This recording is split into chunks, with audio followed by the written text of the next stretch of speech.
Hey folks, this is Matt once again. Welcome to another review of, not a review. I'm losing it. And we're off the bat. This is brought to you by Ice Mountain Water.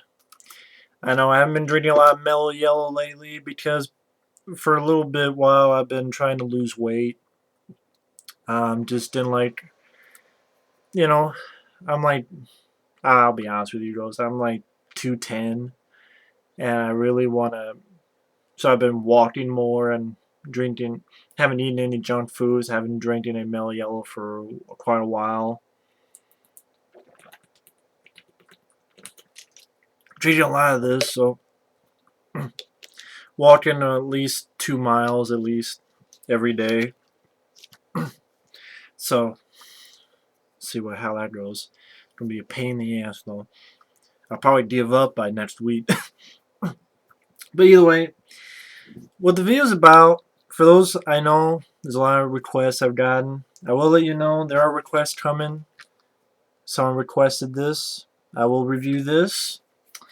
Someone also requested Outland. That will be coming up as well. Those will probably be the two next reviews coming up, Red Planet and Outland, which are two what the people requested. Don't put any requests down because I have so many. Who knows when I'll be able to get to them. But this is something I might do once in a while as well. Is just picking 5 random films out of my collection that I feel are underrated. And I'm not saying these are the 5 most underrated films in my collection. I'm not saying that. It's just 5 random films. I'm like, oh, I think that's underrated. I think that's underrated. I think maybe I reviewed them before. Maybe I haven't reviewed them yet.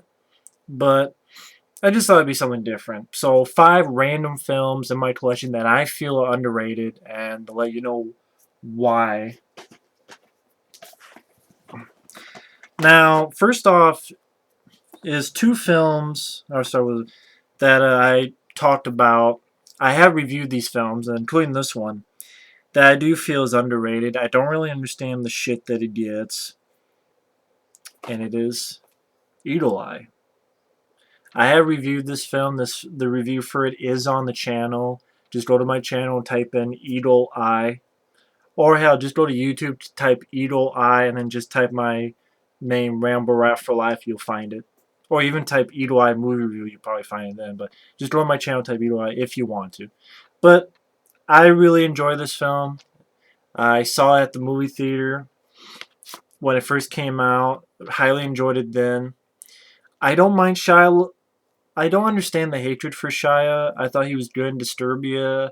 I think he's a capable actor. I don't care about his personal life. I don't care about that. I liked him in the movies he's done. I don't think he's a bad actor. I've seen much worse, like Channing Tatum.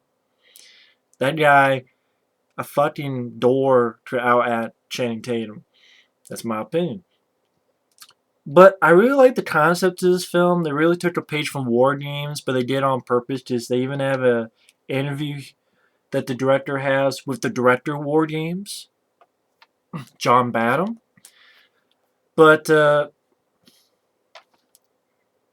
basically, this guy and this girl, he goes in his apartment one day, finds out there's some shit there that's not his, weapons and all this other shit. He gets arrested. The guy arrested him, one of them is Billy Bob Thornton, and is like, are you a terrorist, or this and that? He's like, no, I don't know what the fuck's going on. He gets a call from some unknown figure saying, you don't do what I say, you better get out of there. And it seems like they're controlling the events that's going on, and leading him and her, for both of them to meet, and they tell them what to do. Otherwise, like her son will be in danger and his life will be in danger. Shia LaBeouf and Michelle Monaghan star as strangers ripped from their ordinary lives when they are activated as part of a high-tech assassination plot. And what I liked is that it took a sci-fi turn. That might have been a big spoiler, actually, but I'm not going to say what it was, but I liked that turn. It made it not typical. It made it interesting, and I don't give a fuck if it. I don't just, oh, it's silly. No shit. I mean, I don't know how to do it without spoiling it. I just really got kicked out of this movie. I thought it was really well paced. I thought it was very entertaining. I thought the actors did a really good job. I thought the action scenes were really well done. I thought the story was very interesting. I liked the twist that it took. Very, very solid, entertaining, great movie. I don't understand why it got so much flack and so much shit saying, oh, it's mediocre, it's unoriginal, it rips off this, it's stupid, stupid script, stupid. If you don't like it, fine. But I feel it's very underrated. I feel that at least it got a good DVD, a 2-disc special edition, but it's a very underrated film that deserves talked about more. I did a review for it. If you guys want to check it out, I go more in depth on it. But Eagle Eye, very solid film. Really love this film. I'll go on a limb. This is my favorite film with Shia LaBeouf in it. I will say that. It's my favorite film with him in it. Next is another film that I have reviewed. It's on my channel if you want to look at it. But it's a film starring the late great Roy Scheider, and that is Blue Thunder. Now, I did review. I did review this film. It's on my channel. Just type in Blue Thunder, you'll find it. But basically, Roy Scheider, I might as well just read it here, chosen to test Blue Thunder. Yeah, he's a police officer. He's a pilot. He's chosen to test this new helicopter called Blue Thunder that has all this high-tech shit. You know, it can see through walls. It has hardcore armament, and you can hear stuff through fucking buildings. Very high tech in its surveillance, but also it'll kick your ass. Sort of like the precursor to Airwolf in a way. Like, I know Blue Thunder came out before Airwolf. It's like, I know there was Blue Thunder, and there was actually a Blue Thunder TV series that I think Bubba Smith was in, and Dana Carvey, really enough. But this film stars Roy Scheider, and his partner is Daniel Stern. And Roy Scheider's woman is Candy Clark, who was in the Blob remake from 1988. And your bad guy is Malcolm McDowell. Of course, it's Malcolm McDowell. But basically, Roy Scheider and Daniel Stern, they hear something that they weren't supposed to, and then they get chased. But Roy Scheider stole their thunder. He did really well done. And really enough, I was talking about Eagle Eye, John Badham. He directed this movie, John Badham. This was directed by the same guy who directed Disturbia, DJ Caruso. But this is directed by the same guy who did Short Circuit, Stakeout, War Games. Very capable director. Really well done action sequences with actual helicopters. Really well done choreography as one chases the other throughout the cityscape. Who knows if you can do that today, or if they would with practical effects. That's a shame, but it's true.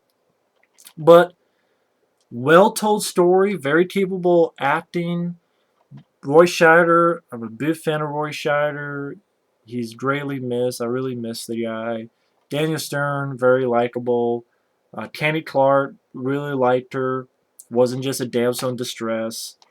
Wonderful action sequences. Blue Thunder, thankfully you got a special edition. Director, editor, motion control supervisor, commentary. The multi-part feature on the making of Blue Thunder. How they made the helicopter. A feature from back in the day. A lot of good stuff. And I'm sort of being brief on this, so it's not a 50-minute review or video.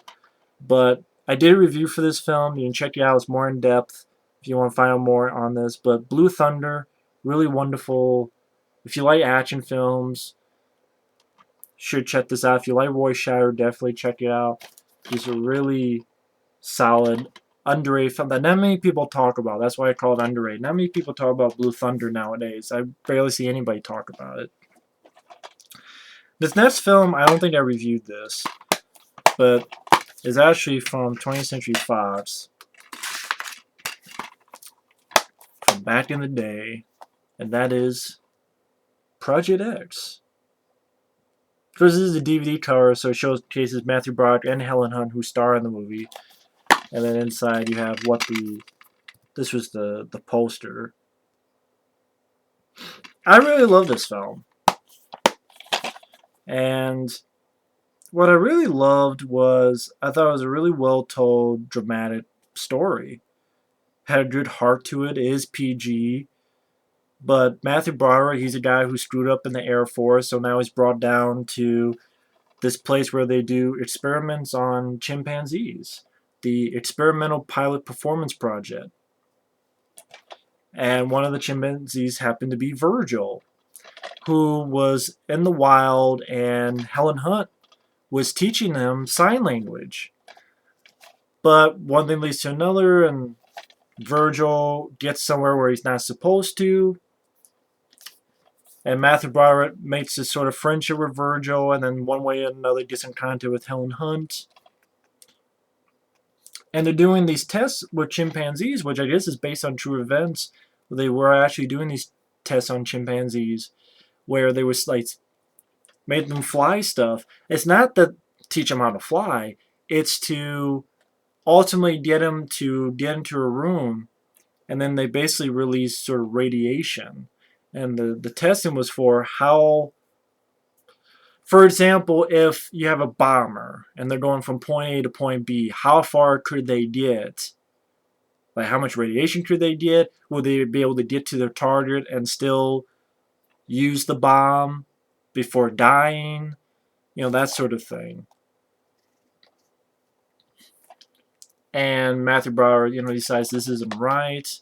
At first he doesn't know what to do, but decides it's not right, and then gets out with Helen Hunt and Virgil.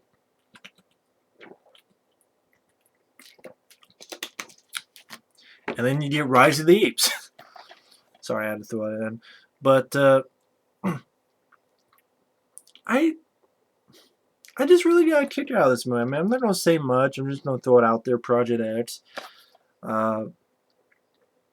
I really like the music. I know it's James Horner, and yes, he does steal from a lot of stuff and puts it in this movie. He does. I still liked it. I thought Matthew Broderick did a really capable job. I really like Helen Hunt. I was intrigued by the story. I thought the chimpanzees, they were good actors, well trained. I thought it was an interesting story that, and again, it's underrated. No one really talked about this film, but I don't see any problems with this film. I don't know why this film gets thrown away. If I met Matthew Broderick, I would ask him about this. I really would, because I thought he did a really good job with it. I thought it was a well-told story, and I thought it's a film that has a heart to it. Nothing wrong with that. Speaking of a film that does have a heart to it, film that came out, didn't do much, do feel it's underrated. Short Circuit 2. Now, I'm a big fan of the first Short Circuit, but I wouldn't say it's underrated. It was a big hit. It has a good DVD if you can find it. Thankfully, I was able to find it. It has commentary and features and stuff like that. But Short Circuit 2, even, I think there's a Blu-ray that came out. It doesn't really have any features other than a teeny feature from back in the day that I don't even think is 5 minutes long. But Short Circuit 2, I really enjoy. Sometimes I enjoy this more than the original. I really love the original, but there are times I really enjoy this even more so. And really enough, Cisco and Ebert thought the same way. 2 thumbs up. But even back in the day, I even have the thing that you weren't supposed to keep, like when you rent movies. When you rent movies, you you put this up to the counter, and okay, I guess we kept it on accident. Maybe it was an accident, but this is actually what it was for the rental. This is way back when you rented VHS tapes, and basically this would be up, and it's like if you want to rent it, you would grab it, and then you put it up, and they looked at the number, and then they give you the videotape. I don't know, interesting way of doing it. I'll have to look at it. It's kind of a cute little thing. I don't know. But, yeah, it's weird how, why is this DVD like this with all this green electrical shit? I don't know why. I mean, I don't know why they didn't just use this then with the cityscape. But what the fuck do I know, right? But yeah, they didn't do much for the DVD. For what I understand, they did even less for the Blu-ray. But basically, it's Johnny Five. He goes to the city. You have Fisher Stevens, who paired up with Michael McKean, who wants to make a quick buck selling these little Johnny Five toys. But I really enjoy this film because it does have a heart to it. At times, it's a little bit ballsy. Like, I always remember the scene where Johnny Five, he's pure innocent at heart, even though he doesn't have a heart, but he's pure innocent. And he sees these guys where they're really ripping off like stereos, but they go, oh, we need to get this for the children or something like that, and he doesn't know any better. And basically, next time you see him, you realize they've taught him a few things he wasn't supposed to, like, "Let's got to stick your balls into outer space," or talking about ballsy, like he sort of gets involved with like these bad guys who want to kick Michael McKean and Fisher Stevens out of the facility they're using. The bad guys want it because there's like a diamond like place next door, and basically Johnny Five's foiling it. Now it sort of may get into it's like really silly shit. But what I'm talking about ballsy is that there's a scene where they're fucking up Johnny Five hardcore. They break his eye open. He's screaming. He's begging, "Please don't kill me." It's pretty ballsy for a PG movie. And it's like, holy shit. That's what I mean. It's like, wow, I've heard people get teared up from that scene, and I don't blame them for it. But then he comes back. He fixes himself up. He does like something to make like a fake like pointy like like not afro, but what the fuck is that thing? Not afro. Fuck. Shit. I know someone spiked fucking haircut. I forgot what the fuck it was already. Shit. I'm getting old. But he gets all this shit, and now he's pissed off. I think he even says that he's pissed and fucks the bad guys up, and that's where you get some, I need a hero. But it has a lot of heart to it, a lot of humor to it, very entertaining. I always forget I always forget S.S. Wilson. Brent Maher wrote this in the first film. Same guy who wrote Tremors. Did with the Tremors franchise. I just really liked this film. I really enjoyed it. I don't want to go too in depth because again, I don't want to make this to a 50-minute video. But really solid film. I really love this film. Equal to the original. Sometimes even more so than the original. I don't see any problems with Short Circuit 2. Really solid job all around. It deserves better treatment. And real quick, of course, Skyline. I do like Skyline. I don't give a fuck. I enjoy Skyline. I don't know why I'm showing the DVD. I just got the Blu-ray recently. But I really liked this movie. It was $10 million or so budget. I thought, wow, that's all they had, and they did a really good job. I like the concept where, people look into the light and they change, they get sucked up. People getting sucked up in the spaceship. I like that idea. I did enjoy Eric Balfour, the lead. I liked him. Sue my ass to high heaven. I didn't mind the idea that there was a bunch of people stuck in this room, and you have this wonderful special effects outside. They try to get out, and these creatures are trying to attack them. And I know the people behind it, when they originally made this, they wanted it to be R-rated, but they had to cut stuff back because of the studio giving them shit on it, which is too bad. It's too bad too bad they never followed through, and that way there was an R-rated version of this. But either way, I still liked it. People just, this is so underrated in the fact that people just said this is the worst sci-fi film of all time. There are problems, yes. There are logic issues, yeah. The fact that a fucking nuclear bomb blows up in the middle of the city, but they're still standing there, is a big logic issue. Logic issue. But I was still entertained by the movie. At the end of the day, if I'm entertained, then I'm entertained. Some films I'm just not entertained by, so I nitpick to death. Because it's fun to nitpick films that didn't entertain me. If they can't even entertain me, then fuck them. But Skyline did. I mean, I like the idea. I thought the special effects were really good. I did not mind the cast. I like Aaron Belfour. I love the ending, which everybody hated. Please tell me why this is one of the worst endings of all time. That's why I kept hearing it's one of the worst endings, one of the worst endings, one of the worst endings of all time. I'm like, the fact that Eric Balfour, I'm not drunk, I assure you I'm not drunk, so I don't know why I'm slurring throughout this whole video. Well, no shit, maybe because it's 2:30 in the fucking morning, I couldn't sleep. Why is it that, El Balfour, they build it up when he's being affected by it and they're ready to pull him out, but his woman saves him in the nick of time. And throughout the whole film, he's getting fucked up, and he looks at it, and you can tell his arm getting fucked up. You can tell he's being affected throughout the whole film. And then by the end, and people hated this idea, why do they take brains and put in this? Because they're fucking aliens, I don't know. I don't know how aliens think. I know how humans think. That's why I bitch at why humans sometimes do stupid things. But I don't know how aliens think. Maybe they love brains for breakfast or something.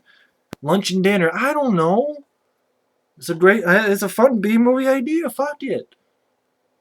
But when Eric Belfour's brain gets put in the alien body,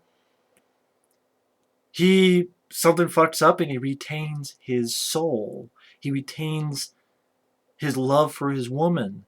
So it's Eric Balfour in the body of this big-ass fucking alien. He's going to protect his woman's baby. He's going to fuck aliens up. And then you have a cool-ass song, and he's kicking the shit out of aliens. That's cool. That's like, wow, this is a great superhero origin story. It's like a comic book. It's like the origin of a hero in a comic book. I want to see the sequel. People are like, well, the sequel will never be made. The film didn't cost that much. So, granted, the movie didn't make that much, but the film didn't cost that much. And the makers of this film, they said that by hook or by crook, they're going to make a sequel. And I hope they do. Now, granted, I could eat my words, and maybe they'll never make a sequel. I don't care. It didn't end on a depressing note. It ended with hope. Holy shit, it ended with hope. Goddamn the movie. Shame on you, movie, for ending on fucking hope. Goddamn you all to hell, you fucking makers of this movie. You ended the movie with hope. Boo fucking who? Worst ending of all time? My ass. Watch a Serbian film. That's a shitty ending. Cabin in the Woods. Sorry, I bring that up. I know. Worst ending of all time, my ass. I love seeing Eric Balfour. He's getting more pumped up. This thing's giving him something. So that's why he's able to beat the shit out of creatures. I'm not making it up. You actually see him in the movie getting affected by this thing throughout the film. I didn't make it up. It's right in there. But anyway, just to recap. 5 underrated films. Skyline, it's not that fucking bad. I'm sorry. I'm not saying it's genius. I'm not saying there's no logic issues. There are. But I was entertained. And it's not the worst sci-fi film of all time. It's not the worst. It's not the worst. See, it's fucking almost made me puke. Not the movie, the fucking bullshit of one of the worst sci-fi films of all time? One of the worst sci-fi films of the past 10 years. Or 20 years, whatever the fuck they said. Really? Really? One of the worst sci-fi films of the past 20 years. Really? Worse than Battlefield Earth? My ass. Sorry, I disagree. Short Circuit 2, really fun sequel. I don't know why it was a hit. That's bullshit. Project X, really fun family film. Um, really heartfelt family film, I'll say. A very heartfelt family film. Project X. Blue Thunder, kick-ass action movie, deserves more credit. And Eagle Eye, I love the story, love the cast, love how the movie went in the sci-fi realm. I like that aspect. It made it different. I'm not saying original. I'm not saying original. I said it made it different from the stuff in today. And I was really entertained.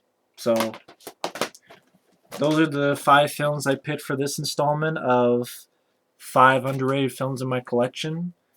If people like this, maybe I'll do it again and pick out 5 more random films and talk about them. So, thank you and take care.